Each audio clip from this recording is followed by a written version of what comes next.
আজকের বিষয় একটু আজকে তো রায় দিয়েছে, এই রায় আসলে আমরা এই রায়ে আলহামদুলিল্লাহ আমরা সন্তুষ্ট এই রায়ে, যেটা হত্যা প্রকাশ হয়ে গেছে আজকে ছেলেদের হত্যা করা হয়েছে। আমরা এই রায়, আমরা আদালতের প্রতি অনেক শ্রদ্ধাশীল। আমরা জানি আমরা নিয়ে বিচার পাবো, এখন শুধু আমাদের নিরাপত্তার প্রয়োজন। কিন্তু আগে আজকে 7টা বছর অন্তত পক্ষে নিরাপত্তা ছিল, এখন আরো জোরদার বাড়াতে হবে।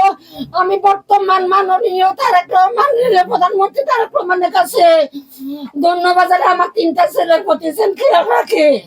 আমার ছেলের ঘরে মারিয়ে নেবো, উড়া বাড়ি ঘর আগুন লাগাই হুমকি দামকি দিতে আছে রে, সরাসরি গুলি করি মারিয়ে নেব।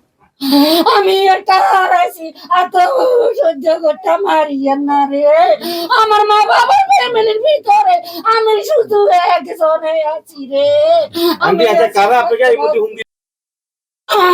আমার মানে প্রমাণ হয়েছে বাবা, আমার মেয়ে হত্যা করা হয়েছে রে বাবা।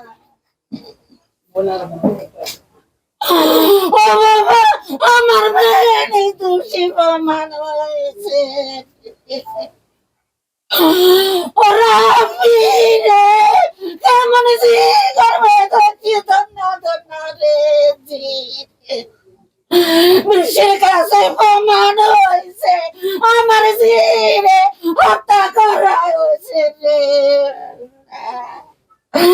আজকে 5টা বছর পুরা ফ্যামিলি ধ্বংস করে দিছে, মালিক সাথে মিশে দিছে। আমার মেয়ে আত্মহত্যা করতে করে ওরা ফিরে মারে তুই কিভাবে দুনিয়াতে রে।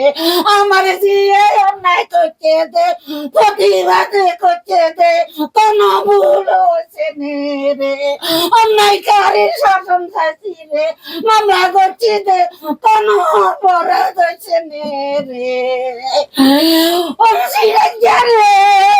এদের কারণ আমার মেয়ে আমার তোমার সরা দিছে রে। জনমের লাইজি মারো বুকে তুনো গালি। সবাই দেখেন, সবাই মোবাইলে দেখেন আমার ছেলের বিরুদ্ধে, আমাদের ফ্যামিলির বিরুদ্ধে যেভাবে মান সম্মান তেনা করিয়ে লাগছে। আমরা ধৈর্য ধরিয়ে রেখেছি বাবা, আমরা ধৈর্য ধরেছি। এখন ঠিক আছে ভাই, না আপনাদের হুমকি কারা? আজকের বিষয় একটু আজকে তো রায় দিয়েছে, এই রায় আসলে আমরা এই রায়ে আলহামদুলিল্লাহ আমরা সন্তুষ্ট এই রায়ে, যেটা হত্যা প্রকাশ হয়ে গেছে আজকে ছেলেদের হত্যা করা হয়েছে। আমরা এই রায়, আমরা আদালতের প্রতি অনেক শ্রদ্ধাশীল। আমরা জানি আমরা নিয়ে বিচার পাবো। আমি এটা সন্তোষজনকভাবে দেখতেছি, আমি রাজনীতিটা সন্তোষজনকভাবে এভাবে দেখতেছি। দেখেন, আমি মনে করতেছি যে এই মুহূর্তে বাংলাদেশে আইনের শাসন প্রতিষ্ঠিত হতে যাচ্ছে, যেহেতু প্রধানমন্ত্রী তারেক রহমান, বাংলাদেশের প্রধানমন্ত্রী তারেক রহমান সাহেব এই রায়ের মাধ্যমে মনে হয় যেন স্বাধীন বিচার ব্যবস্থা সঠিকভাবে চলবে ভবিষ্যতে। এটা এভাবে আমি দেখতেছি যে এই রায়ে আমি সন্তোষ প্রকাশ করতেছি।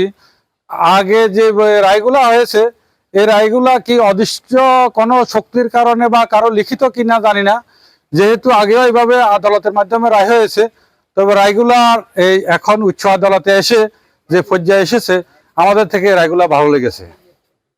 24শে আগস্ট নুসরাত জাহান রাফির যে ডেট রেফারেন্স এবং চূড়ান্ত রায় হয়েছে, আমি না শুধু পুরো সোনাগাজীবাসী মোটামুটি আজকের এই রায়টিতে সন্তুষ্ট। এই সাজানো রায়ের সাথে সম্পৃক্ত রাজনীতিবিদ এবং আইন আদালতের লোক, আমি মনে করি তাদেরকেও এই মন গড়া রায়ের যে রায় দিয়েছিল অতীতে, এই রায়ের জন্য তাদেরকেও আইনের আওতায় এনে এবং এটি তদন্ত করে তারা এই সাজানো রায়টি কেন দিয়েছে এবং সারা দেশে একটি বিতর্কিত রায় দিয়েছে, আইনকে আদালতকে প্রশ্নবিদ্ধ করেছে, এই জন্য তাদেরও আমি শাস্তি দাবি জানাচ্ছি।